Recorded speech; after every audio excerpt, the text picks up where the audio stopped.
रूही ने स्कूल की पढ़ाई खत्म करके जोगिंद्र नगर के एक निजी कॉलेज में नर्सिंग के कोर्स में दाखिला लिया था। सितंबर के महीने में कॉलेज में क्लास शुरू होनी थी। रूही अपनी कॉलेज लाइफ और हॉस्टल लाइफ के लिए बड़ी एक्साइटेड थी। रूही हमेशा से हॉस्टल लाइफ का मजा लेना चाहती थी। जब हम रूही को उसके हॉस्टल छोड़ने जा रहे थे तो वो बड़ी खुश थी। जहां एक तरफ उसके माता पिता उसकी चिंता कर रहे थे, वहीं रूही अभी से अपने कॉलेज लाइफ के ख्यालों में डूबी हुई थी। हॉस्टल में उसका सब सामान सेट करने के बाद हम रूही को बाय बोल के घर वापस आ गए। अगले दिन क्लास के बाद जब शाम को रूही ने हमें फोन किया तो उसने बताया कि पिछली रात वो और उसकी नई सहेलियां देर रात तक बातें करती रही। उसने बताया कि उन्होंने रात को हॉस्टल के कॉमन वॉशरूम से कुछ अजीब सी आवाजें भी सुनी। रूही की मम्मी ने सोचा कि वो फिर कोई मजाक कर रही है और डांटते हुए कहा कि तू फालतू बातें मत कर, या सिर्फ पढ़ाई पर ध्यान दे या टाइम से सो जा कर। अगले दिन फिर क्लास के बाद रूही ने मुझे फोन किया और कहा कि भैया, हमने वो आवाजें आज भी सुनी। मैंने भी उसकी बात को कोई मजाक समझा के टालना चाहा, पर थोड़ी ही देर में रूही की सहेली ने भी मुझसे बात करके यही बताया कि वो लोग सच बोल रहे हैं। मैंने भी उनसे पूछा कि किस तरह की आवाजें आती हैं, क्या तुमने जाकर कुछ देखा या फिर तुमने अपने सीनियर से बात की। रूही की सहेली ने मुझसे कहा कि उन्हें अभी खुद समझ नहीं आ रहा है कि ये सब सच में हो रहा है या फिर कोई उनके साथ मजाक कर रहा है। काफी देर बात करने के बाद मैंने उन्हें कहा कि वो आज रात ध्यान से सुने और जब आवाजें आने शुरू हों तो उसी वक्त दूसरे कमरे में जाके भी सुनने की कोशिश करें। अगली शाम फिर रूही का कॉल आता है। वो कहती है कि पिछली रात तो आवाजें और तेज थीं और उसके हॉस्टल की अन्य एलडीडी चिकियों ने भी ये आवाजें सुनी। वो काफी डरी हुई लग रही थी। ये लड़कियां पिछले 3-4 दिनों से ठीक से सोई नहीं थी। मैंने रूही से कहा कि वो तुरंत अपनी वार्डन से बात करे। वार्डन से बात करने पर वही हुआ जो होता है। वार्डन ने इनकार कर दिया कि आज से पहले ऐसा कभी नहीं हुआ और ये सब उन लोगों का वहम है। एक बार फिर रात हुई और सब नई लड़कियां सहमी हुई थीं। रात को फिर आवाजें आना शुरू हुई। तभी रूही और उसकी सहेलियां एक सीनियर लड़की के रूम में चली गई और उससे सच जानने की बड़ी कोशिश की।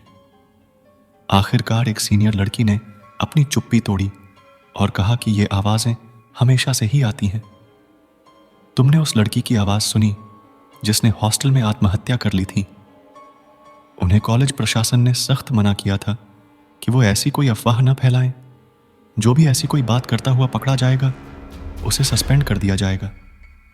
रूही और उसकी सहेलियों को यकीन नहीं हो रहा था कि ऐसा भी हो सकता है। उनका डर बिल्कुल सच निकला। अभी तक उन्हें लग रहा था कि शायद ऐसा कुछ नहीं होगा, लेकिन अपने सीनियर्स के मुंह से यह सुन के उनके होश उड़ गए। सीनियर्स ने यह भी कहा कि ये आवाजें कभी अपने आप बंद भी हो जाती हैं और फिर कुछ दिनों बाद दोबारा आने शुरू हो जाती हैं।